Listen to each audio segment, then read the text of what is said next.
By Colin Johnson, please welcome President William Clinton and Secretary Hillary Rodham Clinton.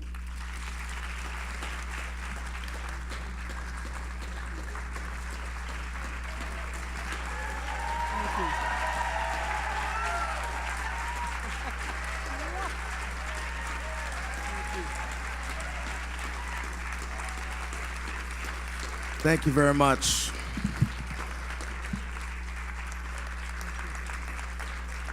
My name is Colin Johnson. I'm Dr. Angelou's grandson. And one of the things that my grandmother taught me is that you don't get far without friends.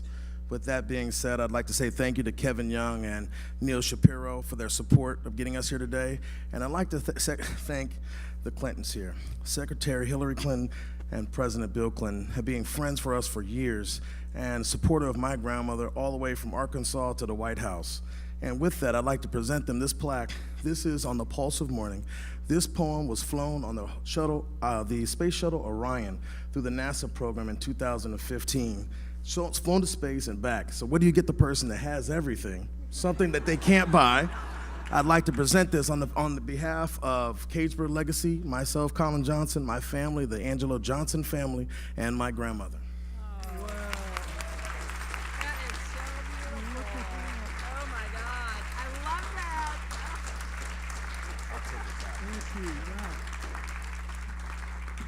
Well, thank you very much. As someone who took a lot of heat at various times from being a fanatic supporter of the space program and scientific research generally, I treasure that. I thank you, Kevin, for what you're doing for this center. Thank you, Neil Shapiro, for what you said and for the amazing work of the library. And Colin, thank you for so much and for honoring the memory of your grandmother in a way she would be very proud of. That celestial gift of her inaugural program put me in mind of the fact that on the 30th anniversary of a man walking on the moon, 1999, NASA gave me a moon rock encased in a vacuum-proof crystal case, or clear case anyway, and it was carbon dated at 3.6 billion years old. So I had this crazy idea, which may have some bearing on the business today. I put it on the table between the two chairs you see in the Oval Office. Whenever you see a president sitting there talking to somebody else and their chairs on it, there's a table there. I put the moon rock there. And when people started screaming at each other, I said, guys, chill out. See that rock? It's 3.6 billion years old. We are all just passing through. This will go with a wonderful gift that we got for our home from my Chief of Staff, Tina Furnoy, who's here tonight. It's basically a granite bench, and in it there is this inscription: a rock, a river, a tree. A rock to stand on, a river to rest by, a tree with great roots to represent all the strains of the American mosaic. Maya's images from On the Pulse of Morning. After a difficult childhood, which she memorialized in I Know Why the Caged Birds Sing, which I read as soon as it came out, and it riveted me because Stamps, Arkansas, where much of the book is set, was 24 miles from where I was born. And after that, she just was getting started. She became the first African-American woman to be a streetcar director, a short order cook, a singer, a dancer. She edited a newspaper in Egypt, did remarkable work in Ghana.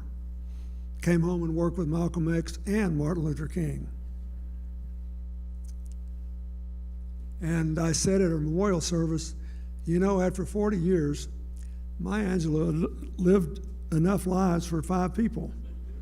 So she spent the second half of her life writing books about the first half and letting us in on the secret and the wisdom I thank you for this documentary and for giving us a chance to be a part of it. Maya said a lot of remarkable things. I will mention only three. In her poem, she said, "History, despite its wrenching pain, cannot be unlived, but if faced with courage, need not be lived again." She said, when people tell you who they are, you should believe them.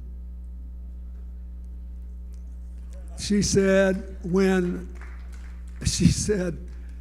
I ran into her at the 50th anniversary celebration of signing of the Civil Rights Act, and then the next year the Voting Rights Act, but the LBJ Library had a whole issue in 2014 where they were celebrating the 50th anniversary. There she was with Bill Russell. He's still towering, she in her wheelchair. I said, "Maya, I can't believe you went to the trouble to come over here." And she said, "Just because I'm wheelchair bound doesn't mean I don't get around." And I realized, you know, she just comes up with this stuff even when she doesn't sit there with a pad and labor over every word like the rest of us poor, frustrated writers do. She was a gift to all of us who knew her. Our friendship more precious than any metal or jewel. And she was a true friend to Hillary. And sunshine and storm, in ways large and small, public and intensely private. I treasure every encounter either one of us ever had. And I'd like to cede the microphone to Hillary. We are all in her debt.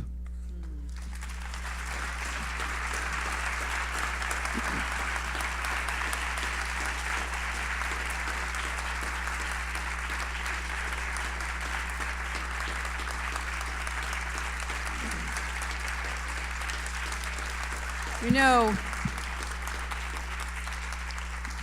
we are all in her debt, and I remember so vividly Bill's and my conversations about his inauguration, how he wanted it to appear, what he wanted it to mean and feel to people. And it's hard to remember exactly which one of us came up with the idea of a poem. I think it was me. I do too. But it did not take long after we decided a poet must be at his inauguration for us to decide to ask Maya Angelou. Both Bill and I had been admirers and fans of her work and what we knew of her life. I had followed her career. She was a phenomenal woman in every way. And it seemed so perfect that someone who had spent those years in Stamps, Arkansas, would be on the platform with the new, then young president from Arkansas. But I also was so personally grateful for her advice and her support to me over a number of years and experiences. She and I had a wonderful time at Wake Forest in 2008. We did more laughing than talking, which I think conveyed to the students something about the resilience and the enthusiasm for life that she wanted them to understand. So we are honored to be here at this great center We thank everyone associated with Schomburg. It is, in and of itself, such an important institution, and as part of the greatest public library system in the world, it stands with such intelligence and dignity for the work that it represents. And I want to thank Colin and the Johnson and Angela family for really being like family to us, giving us the privilege of being part of that extended family. I want to just end with a few timely quotes from her inaugural poem. Lift up your hearts. Each new hour holds new chances for new beginnings. Do not be wedded forever to fear, yoked eternally to brutishness. The horizon leans forward, offering you space to place new steps of change. And then it ends. Here on the pulse of this new day, you may have the grace to look up and out and into your sister's eyes, into your brother's face, your country, and say simply, very simply, with hope, good morning. Thank you, Dr. Angelou.